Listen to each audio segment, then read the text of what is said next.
गर्मियों की छुट्टियों में छोटे से गांव के पास के जंगल में तीन दोस्त मोहन, सोनू और पिंकी खेलने जाया करते थे।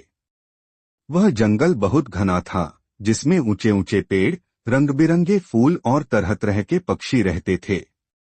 लेकिन गांव के बड़े लोग कहते थे कि उस जंगल में एक रहस्य छुपा है। एक दिन जब तीनों दोस्त जंगल में खेलने गए तो उन्हें एक पुराना नक्शा मिला। नक्शा किसी खजाने की ओर इशारा कर रहा था।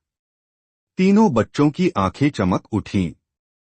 अगर हम इस खजाने को खोज लें तो हम बहुत अमीर हो जाएंगे, मोहन ने जोश में कहा। पर यह खजाना किसका है? पिंकी ने चिंता जताई। पता नहीं, पर हमें इसे खोजना चाहिए, सोनू ने नक्शा ध्यान से देखते हुए कहा। तीनों ने मिलकर खजाने की खोज शुरू कर दी। नक्शे पर एक प्राचीन पेड़ बना था, जिसके नीचे खजाना छिपा था। बच्चों ने सोचा कि यह पेड़ जंगल के बीचों बीच होगा। जैसे जैसे वे आगे बढ़े, जंगल और घना होता गया। पक्षी चहचहा रहे थे, बंदर पेड़ों पर झूल रहे थे और दूर कहीं से शेर की दहाड़ सुनाई दी।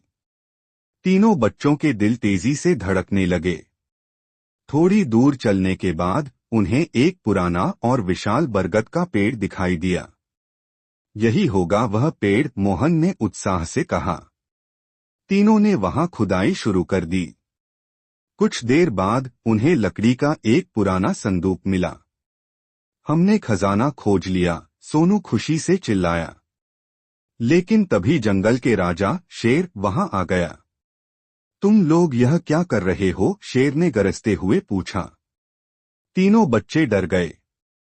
हमने यह नक्शा पाया था और खजाने की खोज कर रहे थे, पिंकी ने डरते डरते जवाब दिया। शेर हंसा और बोला, यह कोई साधारण खजाना नहीं है। इसे जंगल के जानवरों की भलाई के लिए रखा गया था। तीनों बच्चों ने एक दूसरे की ओर देखा। हम यह खजाना नहीं लेंगे, मोहन ने कहा। अगर यह जंगल के लिए है तो इसे जंगल में ही रहना चाहिए। शेर मुस्कराया और बोला, तुम लोग बहुत अच्छे बच्चे हो।